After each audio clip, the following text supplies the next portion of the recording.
everyone, this is the Movie Maniac. Thank you for watching and hello to new and returning subscribers. Today, we're going to look at Bill and Ted Face the Music. So I love these characters. I first saw Bill and Ted's Excellent Adventure in my late teens, and then I watched Bogus Journey, which I think the first movie is actually a great comedy from the 80s.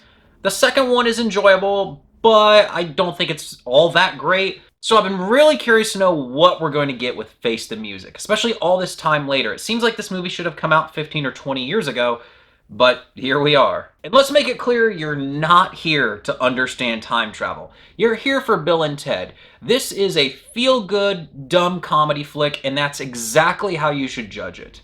Alex Winter feels like he never stopped playing Bill. I don't know if this is actually how he is in real life to some extent. I haven't really seen a lot of interviews with him, but he nails it here. This is a seamless transition from all this time since the last movie. Keanu isn't bad, but I can tell that it's muted a little bit for him. And it's still good, but it just isn't quite where Alex Winter has his character. But that's fine. Everything is still intact. They still feel like Bill and Ted. Their daughters are pretty good. They're supposed to be like the mirror image of Bill and Ted. And I do have some minor complaints with them here and there, but really not supposed to focus on those things in a movie like this. And it all kind of works out in the end. It's a passable addition to the Bill and Ted universe. I think it's great that Death is back in this movie. I wish he would have been put into the script a little earlier and kind of joined the group pretty early on in the film, but at the same time, I'm just glad to see him back on screen, and I think he does a great job here. There are going to be moments in this movie where you laugh so hard, and there's going to be other durations where you're just kind of cracking a smile here and there, and you're more focused on what's going on with the plot and them jumping through time. I don't want to make any strong comparisons to Back to the Future Part 2 because that's a classic picture.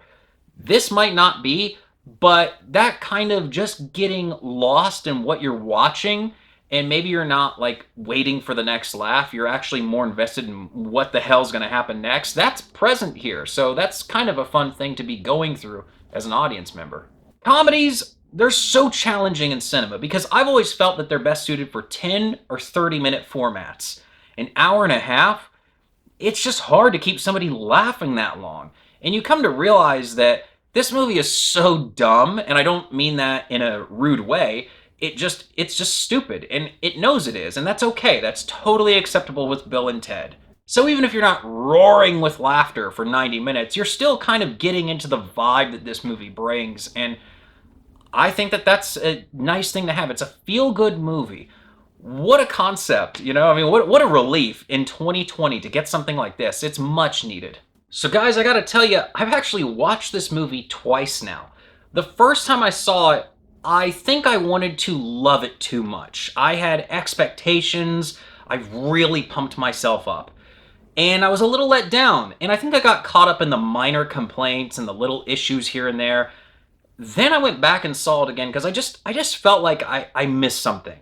That I just went in with the wrong attitude. And when I completely let go and I only judge this movie on what it is and what it's trying to achieve, it went from being a 6.5 to, guys, the rating now is a 7.5 out of 10. I had a blast. I kind of fell in love with this movie on its second viewing. Now, I gotta tell you, if you're not a huge fan of these characters and you're just sort of watching this a little detached from your previous two movies and just kind of what these guys are all about, you might think this is an awfully strong rating for this film. And it would make sense that you would. Again, I gave it a 6.5 on my first viewing. But this is a perfect example of why I want everybody to remain open-minded about cinema. I can change my mind on repeat viewings. Ratings can go up, ratings can go down. And this is an example of it going up in a positive direction. And I think that Bill and Ted's Excellent Adventure and this, Face the Music, are my two favorites now. Those are the two that I feel like I'm going to watch the most. Because I've always thought the first one was great. And this one is really good. I like it a lot. I think that, you know, if you don't focus, there's a lot of things with time travel here that don't make sense. And you know what? You could probably point that out about the first movie too if you went into it. But they don't care. It doesn't matter. Bill and Ted, that's not what this is about. This is about being excellent to each other.